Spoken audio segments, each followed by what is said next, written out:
رجب but کو قتل کر دیا جائے گا یا رجب بٹ کے خلاف مقدمہ ایسا بنایا گیا ہے کہ اس پہ قتل کا فتویٰ لگ جائے گا؟ آخر معاملہ کیا ہے؟ اس پوری کہانی کو سمجھنے کے لیے میں پوری ڈیٹیلز آپ کے سامنے رکھوں گا. آپ کو ہمت سے حوصلے سے پوری کہانی کو سننا پڑے گا. لیکن اس سے پہلے رجب بٹ کی جو نئی کنٹروورسی پیدا ہوئی ہے اس کی ساری تفصیلات کے لیے رجب بٹ کی اس ویڈیو کو ذرا غور سے سنیے وہ کیا کہہ رہا ہے. میرے استاد بھی بہت دفعہ لگی تھی، میرے پہ بھی بہت دفعہ لگی. میرے استاد کے سر پہ بھی تھی 295، میرے سر پہ دو ہیں 295 اے 295 سی، جو ہمارا آج پرفیوم لانچ ہونے جا رہا ہے اس کا نام بھی 295. آپ نے اس ویڈیو کو غور سے سنا. اس نے کہا کہ میں ایک پرفیوم لانچ کر رہا ہوں 295. اب 295 میں ایسی کون سی بات ہے کہ جس پر اتنا شور مچ گیا ہے اور ایسا معاملہ اٹھا ہے؟ اور دوسری بات یہ ہے کہ اس میں اس نے خاص طور پر ایک ذکر کیا ہے سدھو موسے والے کا. اس سدھو موسے والے سے کیا کہانی بنتی ہے؟ یہ ساری تفصیلات سمجھنے کے لیے آپ کو بڑا اہم نقطے پر جانا پڑے گا.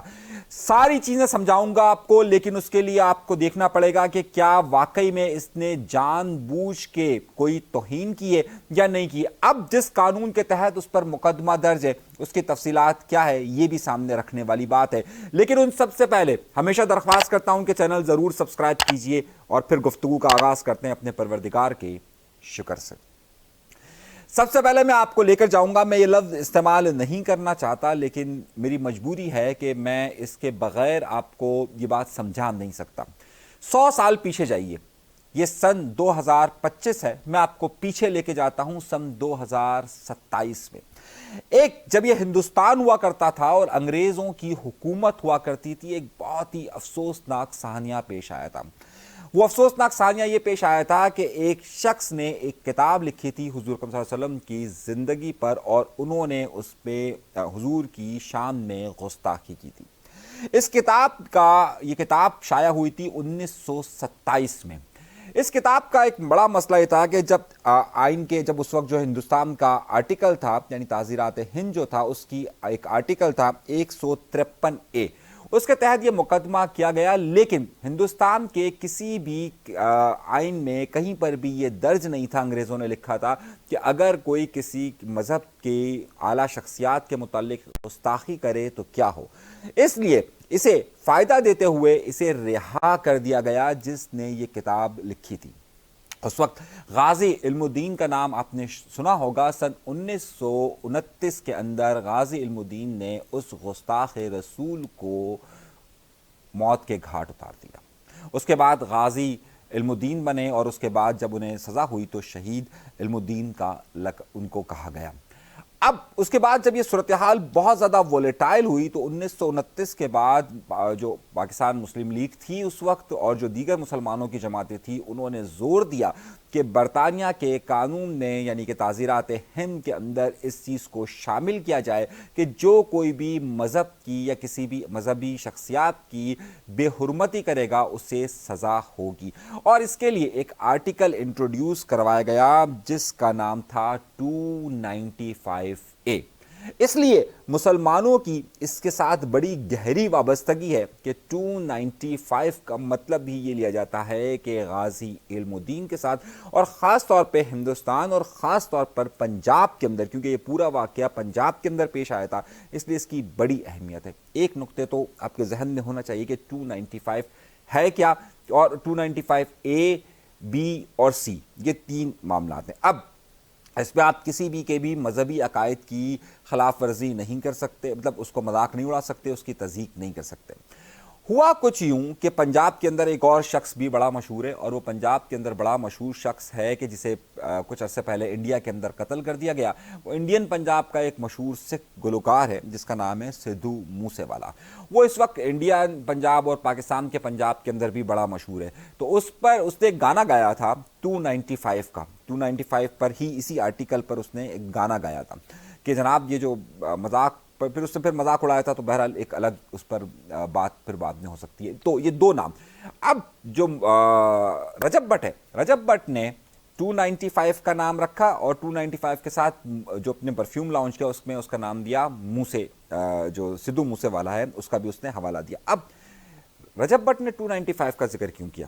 اس لیے رجب کی ایک ویڈیو آئی تھی، اس ویڈیو کے اندر اس میں اس کی ماں اسے کوئی کام کا کہتی ہے تو وہ نماز ہی ختم نہیں کرتا اور بار بار زبردستی سجدے کر رہا ہوتا ہے، جس سے لوگوں کو یہ ذہن میں گزرا کہ جناب یہ ہمارا مذاق اڑا رہا ہے، نماز کا مذاق اڑا رہا ہے، جس کے حوالے سے کراچی میں اس کے خلاف ایک مقدمہ درج ہوا 295A کے حوالے سے کہ اس نے مذہب کا مذاق اڑایا۔ ایک برانڈ کا طریقہ کار ہوتا ہے۔ اب یہ دو باتیں آپ کو ذہن میں رکھیے کہ موسے والے کا ذکر کیوں ہوا اور 295 کا ذکر کیا ہوا۔ عام طور پر یہ لوگ کہتے ہیں کہ جناب انہیں 295 کا معلوم نہیں ہے، ایسا نہیں کہ جب انہیں معلوم تھا کہ ان کے اوپر مقدمہ کیا درج ہے تو 295 کا انہوں نے، کیونکہ اب ذرا سا کہانی کو آگے کی طرف بڑھا کے چلتے ہیں اور پوری کہانی کو ہم ایکسپوز کریں گے کہ اس کے پیچھے معاملات کہاں کہاں چلتے ہوئے آ رہے ہیں۔ آپ نے دیکھا ہوگا کہ مختلف لوگ اپنے برانڈز کو مذہب کے حوالے سے لانچ کرتے ہیں۔ اب مثال کے طور پر آپ نے دیکھا ہوگا غوثیہ حلیم، غوث پاک کے نام پر غوثیہ حلیم مشہور کرنے کے لیے، مدنی بریانی آپ نے دیکھا ہوگا، صحیح ہے، حرمین ہوٹل، اور مدینہ کے نام پر بہت ساری چیزیں آپ نے دیکھی ہوگی، بہت سارے صحابہ کے نام پر آپ نے دیکھی ہوگی۔ بہت سارے لوگ اس کا فائدہ اٹھاتے ہیں کہ جناب کس طریقے سے وہ برانڈ کو اپنے ریکگنائز کر سکے۔ بالکل رجب کو یہ بات معلوم تھی کہ وہ جتنی زیادہ کنٹروورسی کے اندر جائے گا، جتنی زیادہ وہ چیزوں میں جائے گا، اس کا برانڈ اتنا زیادہ مشہور ہوگا، اور اس کو معلوم تھا کہ 295 کے تحت کیا دینا۔ اگر وہ اس کو نہیں معلوم ہوتا تو اس کو معلوم تھا کہ اس کے خلاف مقدمہ ہے، اور 295 کا مطلب ہی توہین مذہب ہوتا ہے۔ اب اس نے اس حوالے سے ایک ویڈیو بنائی، اور وہ ویڈیو میں دوبارہ آپ سنیے کہ اس نے جب یہ پرفیوم لانچ کیا تو 295 کا نام اس لیے تھا کیونکہ کنٹروورشل ہوگا، فوراً بکے گا، اور اس کے ذہن میں تھی یہ بات، اور 295 کو اسے معلوم تھا کہ خاص طور پر مسلمانوں کے حوالے سے اور غازی علم الدین کے حوالے سے یہ بہت مشہور چیز ہے اور اس کے اوپر مقدمہ بھی تھا۔ اب یہ ویڈیو دوبارہ اس نے سنی ہے۔ میرے استاد بھی بہت دفعہ لگی تھی، میرے پہ بھی بہت دفعہ لگی، میرے استاد کے سر پہ بھی تھی 295، میرے سر پہ دو ہیں، 295A 295C، جو ہمارا آج پرفیوم لانچ ہونے جا رہا ہے اس کا نام بھی 295۔ اور آپ نے دوبارہ ویڈیو سنی، اس میں دوبارہ 295 کا ذکر یہ اسی لیے کر رہا تھا کہ اس کا برانڈ بکے اور لوگ فوراً ہاتھوں کے ہاتھ لے۔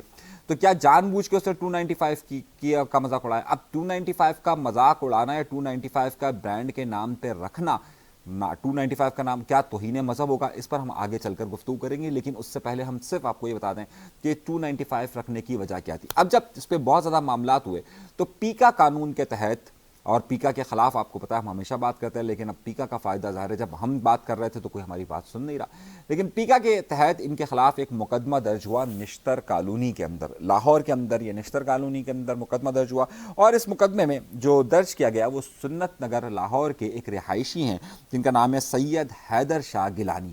سید حیدر شاہ گیلانی کی مدعیت میں یہ مقدمہ درج ہوا ان کے خلاف، اور یہ پیکا کے قانون کے خلاف ہوا کہ جناب انہوں نے مذاق اڑایا۔ اب پیکا کے قانون کے آرٹیکل کے اگر آپ دیکھیے تو 295A-B-C، اب اس کے تحت یہ ہوا۔ اب اس میں جو پیکا کے مطابق ظاہر ملزم کو گرفتار کر سکتی ہے، پیکا قانون کے مطابق اس کے بغیر وارنٹ کے مجسٹریٹ کی عدالت میں پیش کیے بغیر اس کے ساتھ تفتیش ہو سکتی ہے، تمام چیزیں اس میں شامل ہیں۔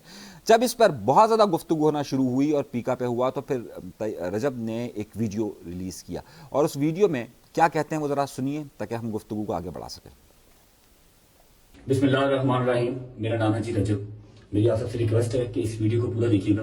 میں اللہ پاک اور اس کے رسول صلی اللہ علیہ وسلم پر کامل ایمان رکھتا ہوں اور آپ صلی اللہ علیہ وسلم کو آخری نبی مانتا ہوں۔ میں حضرت محمد صلی اللہ علیہ وسلم کی آل پاک اور تمام صحابہ کرام کا دل سے احترام کرتا ہوں۔ کچھ دن پہلے میں نے اپنا پرفیوم 295 کے نام سے لانچ کیا تھا۔ اس میں میرا ہرگز مقصد قانون ناموس رسالت 295A 295C کو میں بالکل انکاری نہیں ہوں۔ میرا بالکل مقصد یہ نہیں تھا کہ میں 295A یا 295C جس رسالت کے تحت یہ لگتی ہے کہ میں اس کا انکاری ہوں، نہیں، ایسا بالکل ہرگز نہیں ہے۔ میں دل و جان سے قانون ناموس رسالت کو تسلیم کرتا ہوں۔ جو شخص بھی اللہ اور اس کے رسول صلی اللہ علیہ وسلم کی توہین کرتا ہے وہ واجب القتل ہے۔ 295 پرفیوم کو لانچ کرتے ہوئے، اس کی مشہوری کرتے ہوئے میرے منہ سے لا علمی کے طور پہ جو غلط الفاظ نکلے ہیں، میں اللہ اور اس کے رسول صلی اللہ علیہ وسلم کی بارگاہ میں کھڑا ہو کے معافی مانگتا ہوں اور توبہ کرتا ہوں، اور ساتھ ہی ساتھ میں ابھی یہ اعلان کرتا ہوں کہ 295 پرفیوم کو میں ابھی ڈسکنٹینیو کر رہا ہوں، ختم کر رہا ہوں۔ میرے ان الفاظ سے اگر کسی مسلمان کی دل آزاری ہوئی ہے تو میں آپ سب سے بھی معافی مانگتا ہوں، اور اللہ اپنے حبیب کے صدقے میری توبہ کو قبول فرمائے اور مجھے معاف کر دے۔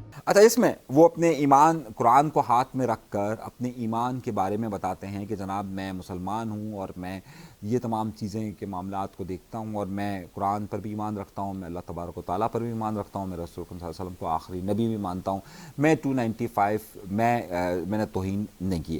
اچھا، در حقیقت یہاں پر اب معاملہ ہے کیا ذرا سمجھیے۔ اس کے بعد ایک ویڈیو ریلیز ہوئی مولانا طارق مسعود صاحب کے پلیٹ فارم سے، اور مولانا طارق مسعود صاحب نے اس بات کو بتانے کی کوشش کی کہ جناب یہ 295 اے بی سی ہر ایک پر اس طریقے سے نہیں لگنا چاہتا۔ اب یہاں پر ایک بات کو ذرا سمجھیے گا، اس ویڈیو پر ذرا غور سے سمجھیے گا، اس ویڈیو پر ان کے اوپر یعنی کہ جس پہ انہوں نے 295 کو لانچ کیا، اس کے اوپر ان کے اوپر توہین مذہب نہیں لگی، یعنی کہ 295 کا اطلاق ان کے اوپر اس لیے 295 نہیں ہوا کہ 295 ان کے اوپر پہلے ہوا تھا جب انہوں نے وہ کیا تھا، نماز کا مذاق اڑایا تھا، اس پر انہوں نے کیا تھا، لیکن اب جو انہوں نے 295 اس برانڈ کا نام رکھا ہے اس کے اوپر انہوں نے ان پر مقدمہ 295 کے تحت درج نہیں ہوا، بلکہ ان کے اوپر مقدمہ درج ہوا ہے پیکا کے مطابق، اور پیکا کے مطابق یہ کہ انہوں نے مسلمانوں کی دل آزاری کی اور انہوں نے خاص طور پر یہ برانڈ کا نام اس طریقے سے رکھا ہے۔ ایک بات تو بہت واضح ہوتی ہے کہ 295 کے بارے میں اگر وہ یہ کہتے ہیں کہ جناب انہیں معلوم نہیں تھا تو انہیں بالکل معلوم تھا کہ 295 کیا ہے۔ دوسری بات یہ کہ اس بار ان کا 295 پر مقدمہ درج نہیں ہوا بلکہ پیکا قانون کے تحت درج ہوا ہے کہ جناب انہوں نے اس کا مذاق اڑانے کی کوشش کی۔ اچھا، رجب ہمیشہ کوشش یہ کرتے ہیں، یا بظاہر ایسا لگتا ہے کہ رجب کی بہت ساری سرگرمیوں سے ان کے اوپر یا بہت وہ جان بوجھ کے کنٹروورسی کا شکار ہوتے ہیں یا پھر انہیں کنٹروورشل کر دیا جاتا ہے۔ اب آپ کو یاد ہوگا کہ ان کا ایک گانا آیا تھا اوور ٹو یو یا کچھ اسی طریقے سے اوور یو کے نام سے شاید گانا آیا تھا، اوور یو کے نام سے گانا آیا تھا، اس پہ بھی کافی آبجیکشن ہوا تھا کہ جناب وہ ہیرا مانی کے ساتھ انہوں نے کوئی کیا تھا، حمزہ ملک اس میں تھے، اس پر بھی کافی آبجیکشن آیا تھا۔ اس سے پہلے ان پر شیر کے بچہ رکھنے پہ بھی معاملات آیا تھا، تو کنٹروورسی ظاہر ہے ان کے ساتھ ساتھ چلتی ہوئی آ رہی ہے، اور وہ جان بوجھ کے پروموشن کے لیے، پبلسٹی کے لیے وہ کرتے ہیں، اور پبلسٹی کے لیے ظاہر ہے جب آپ کرتے ہیں تو پھر اس کا ایک رد عمل بھی آتا ہے۔ میرا ذاتی خیال یا ادھر جو علماء کرام نے اور مولانا طارق مسعود صاحب نے دیگر علماء کرام نے اس پر گفتگو کی ہے، ان کا کہنا یہ ہے کہ اس 295 کے نام پر رکھنے پر ان کے اوپر 295 نہیں ہے، بلکہ پی کا قانون کے تحت ہے کہ انہوں نے مسلمانوں کے دل آزاری کی ہے۔ اچھا، کیونکہ یہ بات بہت عام ہے اور یہ بہت عام طور پر کہی جاتی ہے کہ جناب بہت سارے لوگ اپنے جان بوجھ کے کنٹروورشل نام اس لیے رکھتے ہیں کہ وہ برانڈ نام ریکگنائز ہو جائے، فوراً لوگوں کی پہچان پر آ جائے، لیکن اب رجب نے یہ اعلان کیا ہے کہ وہ کسی بھی طور پر اس پرفیوم کو اب لانچ نہیں کر رہے، تب انہوں نے اس سے انکار کر دیا 295 کے لانچ۔ البتہ ان کی اس ویڈیو پر بات کہی جا رہی ہے، اس ویڈیو میں دونوں باتوں پر بات کہی جا رہی ہے کہ انہوں نے 295 اس لیے رکھا اور انہوں نے کہا کہ مجھ پر یہ شک لاگو ہوئی ہے اور میرے استاد یعنی سدھو موسیٰ والے پر بھی یہ بات ہوئی تھی، تو اس سے یہ بات ہوئی کہ جناب انہیں معلوم تھا کہ 295 کیا اور 295 کا انہوں نے مذاق بھی اڑایا۔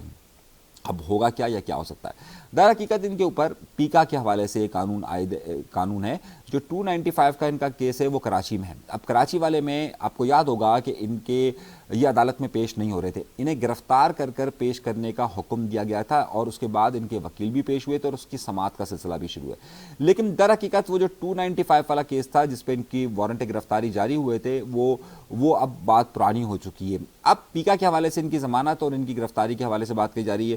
ابھی تک اس بارے میں کنفرمیشن نہیں ہے کہ ان کی گرفتاری کی گئی ہے یا ان کے ساتھ پوچھ گچھ کی گئی ہے، البتہ ان کا جو ویڈیو پیغام آیا ہے اس سے بات بہت زیادہ واضح ہو گئی ہے کہ انہیں معلوم ہے کہ انہوں نے کیا کر دیا۔ باقی یہاں پر گفتگو کس طریقے سے ہوتی ہے، کیا معاملات ہیں، وہ بھی آپ کے سامنے موجود ہے۔ تو رجب بٹ کے حوالے سے میں آپ کو یہ بتاتا چلوں کہ یہ سارا معاملہ 100 سال سے پر محیط ہے، اور ظاہر 295 کے حوالے سے پاکستان کے اندر لوگ بہت زیادہ سینسٹیو ہے، اور بہت زیادہ سینسٹیو ہونے کی اس کی ایک تاریخ ہے، اور اسی تاریخ کی وجہ سے ہی اس پہ لوگ بہت حساسیت کا اظہار کرتے ہیں۔ در حقیقت یہاں پر انہوں نے توہین مذہب نہیں کی ہے، بلکہ انہوں نے جو قانون ہے اس کا مذاق اڑایا ہے۔ اب اس قانون کے مذاق اڑانے پر پیکا ایکٹ کے تحت ان کے اوپر لاگو ہوا ہے، تو بہت سارے لوگ جو وضاحتیں مانگ رہے ہیں، وضاحتیں طلب کر رہے ہیں، در حقیقت اس پر نہیں کر رہے۔ اب یہ سوال اٹھتا ہے کہ کیا انہوں نے 295 کا نام مذاقاً لیا ہے یا اپنے برانڈ کو رجسٹرڈ کروانے کے لیے لیا ہے؟ یہ اب وہاں پر سوال ہوگا، اور یہی اب بحث کا اگلا حصہ ہوگا۔ ابھی تک کے لیے اتنا ہی۔ یہ پوری تفصیلات آپ کو بتانا بہت زیادہ ضروری تھا کہ اس کے پیچھے کیا معاملات ہے، کیا ہوا ہے، کس طریقے سے ہوا ہے۔ ویڈیو ضرور دیکھتے رہیے گا، چینل ضرور سبسکرائب کیجیے، اجازت دیجیے، اللہ نے کے بعد۔